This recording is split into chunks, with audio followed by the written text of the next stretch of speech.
From folklore and fairies to monsters and mysteries, it came from the Maritimes. Hi everyone, welcome to It Came From The Maritimes.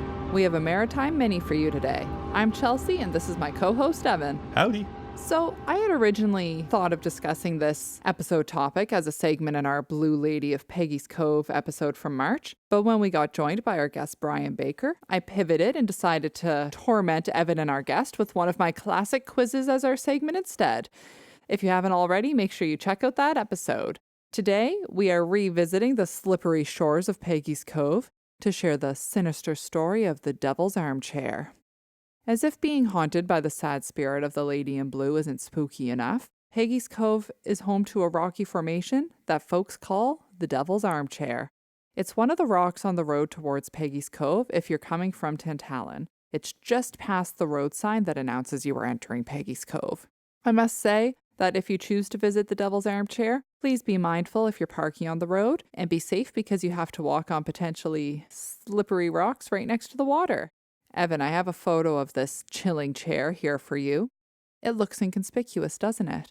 I gotta say, it doesn't look like much, but apparently anytime a rock is a little bit weird, Maritimers are ready to say the devil caused it. That's it. Evan's talked about the devil's footprints in the past, and a little sneak peek at an upcoming episode. We'll be mentioning the Devil's Staircase on Sambro Island. You'll hear more about that in a few weeks. And let me tell you, the Devil's Armchair is essentially a granite boulder with a small circular indent on one edge of it that looks like it would fit a small adult if they chose to sit in it. I was about to say, I'm looking at that. I think my butt would be too big for that. So maybe I'm a little larger than the devil, I guess.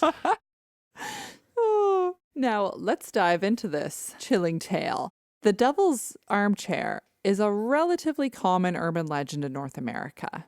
So it applies to essentially any rocky formation that looks like a seat, but it originated from the presence of stone chairs that were placed in graveyards as a place for weary mourners to rest back in the day. Apparently, if you sit in one of these rocky recliners as the clock strikes midnight, the devil will reach up from below the earth and drag you down to hell. In some variations of the tale, you are allowed to remain on earth, but plagued by bad luck the rest of your life. Others say that the devil will only appear if you sit in the Devil's Armchair on Halloween night. Of course, I mean. Devil's Night-ish. Mm-hmm. Other versions of the legend say, if you dare to sit in his seat in the dead of night, the devil will be so impressed by your bravery that he will give you a reward for your courage. So I guess it's up to you to decide if it's worth the risk. I need people to decide what I'm supposed to do with this chair. I know, there's a lot of potential outcomes. It seems like a lot more worse than good.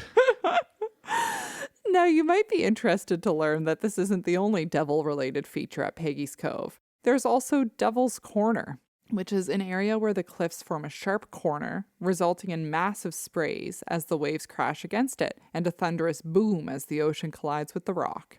To quote the renowned playwright William Shakespeare, hell is empty, and all the devils are here. He must have been talking about our beloved landmark, Peggy's Cove. So, Evan, what do you think? Tempted to try out the Devil's Armchair next time you're in Peggy's Cove? I think I might just leave it be. That's fair. I mean, the possibilities, it's like you said, a lot more wrong could go. Exactly. Risk versus reward. I'm going to say no. Thank you so much for joining us for this episode of It Came From The Maritimes. You can find us on social media, on Instagram, Facebook, and TikTok at It Came From The Maritimes, on Blue Sky at ICFT Maritimes, and if you have any Atlantic Canada folklore you would love to see covered in a future episode, or any spooky encounters of your own, please email us at itcamefromthemaritimes@gmail.com. We're also on Patreon, so check us out if you want bonus content. If you enjoy our podcast, please leave us a 5-star rating and review to help other folklore lovers find us.